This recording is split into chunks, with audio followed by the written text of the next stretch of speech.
Hi, welcome back to Millennium Workshop. Today I'm going to show you how I made this Agent Venom helmet from Yosh Studios. Something a little bit different than Star Wars than what we're used to. So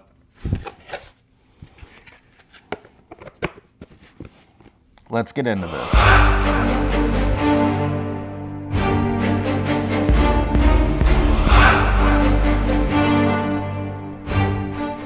Alright, so right off the bat, a beautiful time lapse, the most satisfying part about any build, and that is watching it print.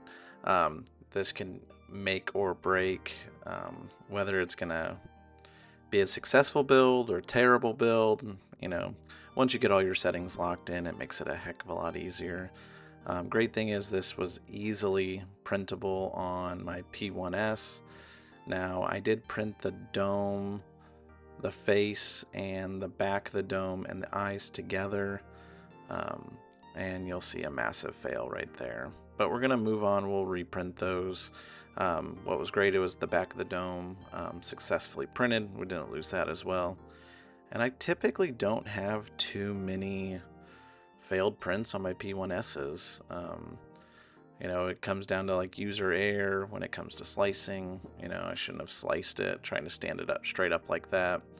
But, sometimes, you learn these things as you go. And, the only time it really is hard is when you're down to your last roll of filament. But there we go. See, that was a better placement right there. That came off too easy, way too easy. So the goal of this build is to not do a lot of sanding. I have 2-3 days to get this done. It actually took me 3 days total, and that was because I had to wait a little bit longer for the clear coat at the end. So what I'm going to do is I'm going in and just using a soldering iron to, lightly smooth any rough parts. So the top, around the eyes, anything like that, anything that would be catchy, so we don't have to do much sanding.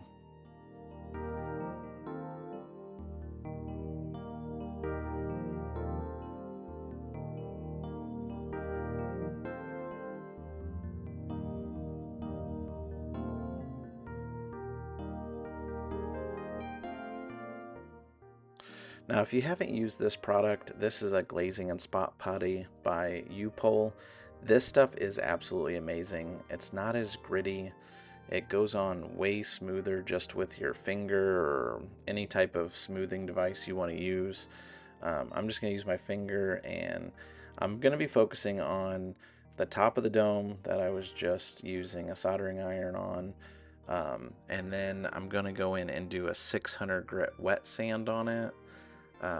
Because when this stuff dries, it dries really hard, and it's hard to sand dry for some reason. I don't know if the water like softens it a little bit, but it also doesn't grit up your sandpaper. So your sandpaper is going to last a lot longer with this stuff than it would with, like Bondo, where it like gums it all up. And then we're also going to be using their primer too later on down the road here.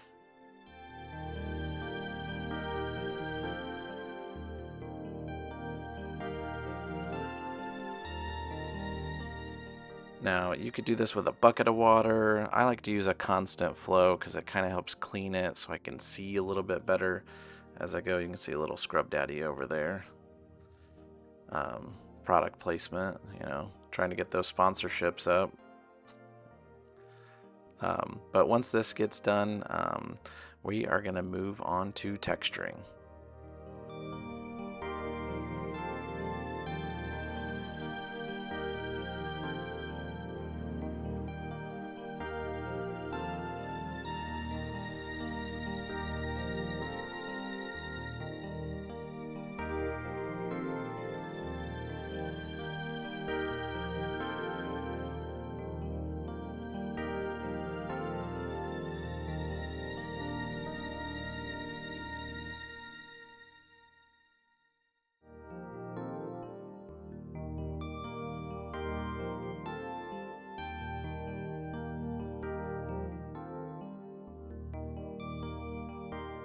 Now, if you didn't already know, we were going to be using truck bed liner.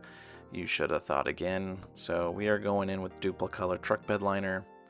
Now I figured out a little trick on this, so I'm going to be doing 2 coats. Moving kind of fast. I don't want it to like really gum up too much. I don't want it to get too aggressive because the goal is to try to get this to kind of look like leather. So once we get that done, that's when the magic really happens.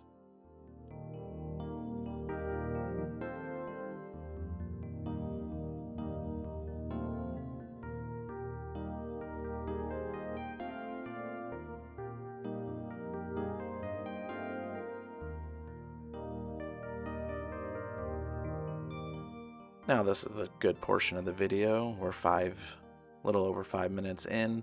If you have not liked and subscribed, please do so. It really helps out. Thank you.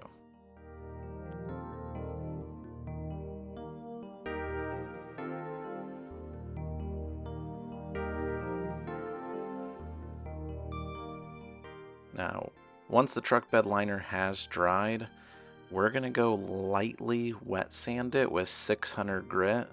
It does not take long. You do not push too hard.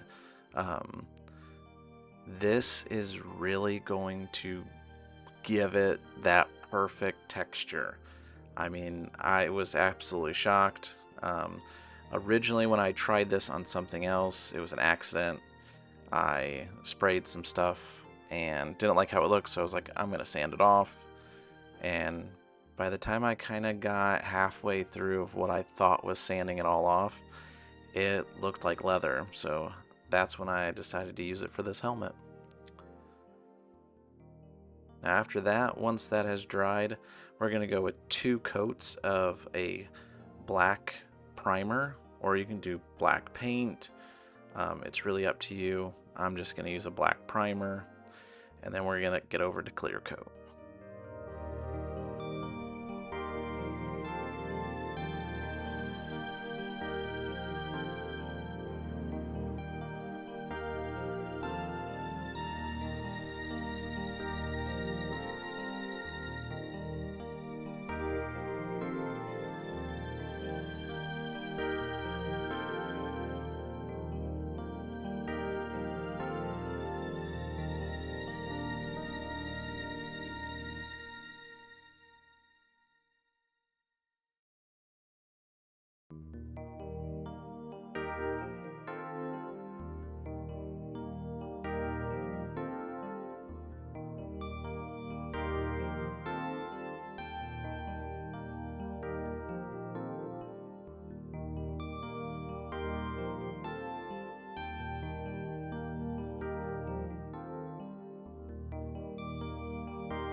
Now this Duplicolor 1K clear is absolutely awesome for this project, especially with anything that's kind of textured.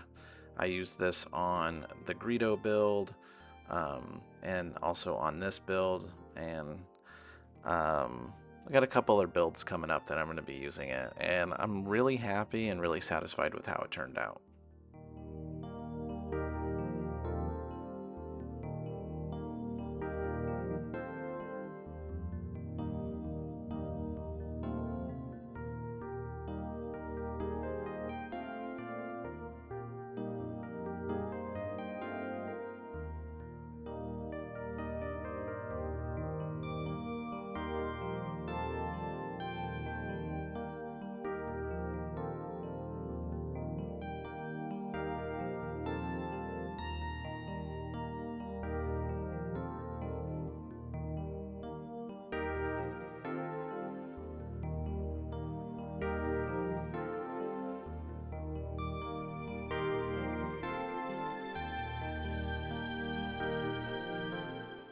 Alright, now it's time to get the eyes all taken care of. I did a very light sanding on it really fast, wiped it off, and then I went straight to Bondo on this. I kind of globbed it on heavily because I am in a hurry to get this done. I have 2-3 days to get it done, and I don't have time to wait. So too much sanding, and priming, and let's just get it done and get it really smooth and get it wet sanded.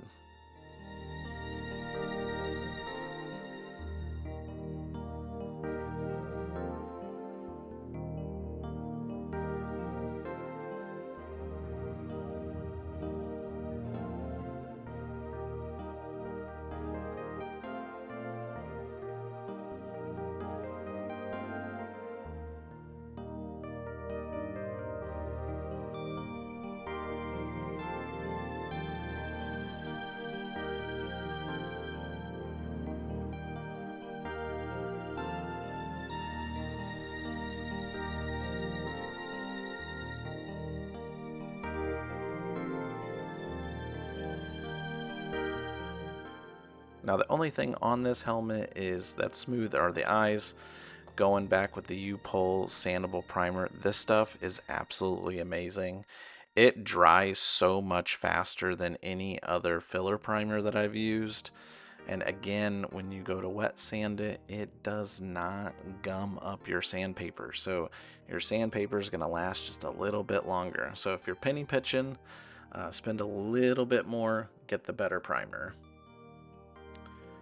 Now I found this high performance flat white paint.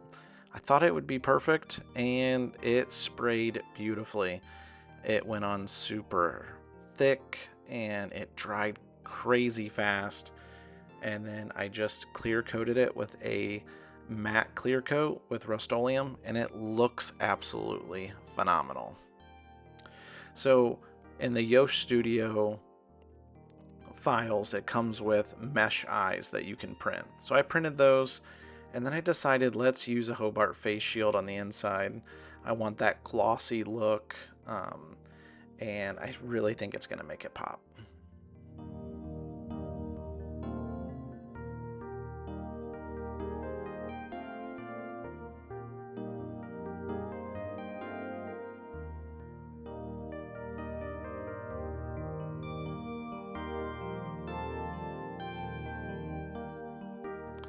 Nothing real special here. We're just going to hot glue it in, and we'll get the magnets in, and we'll be ready to go.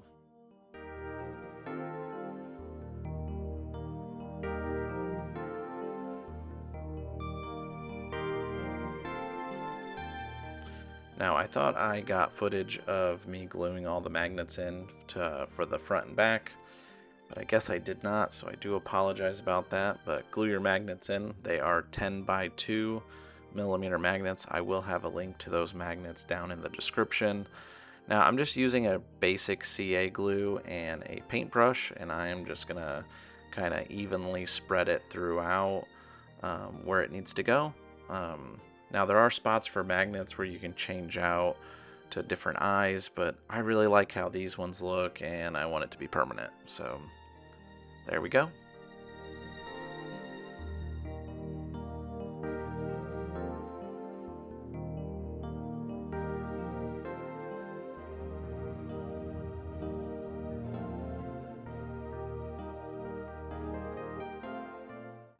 All right, well, if you made it through that entire video, now you know how to make your own Agent Venom helmet. Yosh Studios just released the full armor, so if you want to see that, I can always make that. Drop a comment down below and let me know. And again, thank you so much for watching, and I'll catch you on the next one.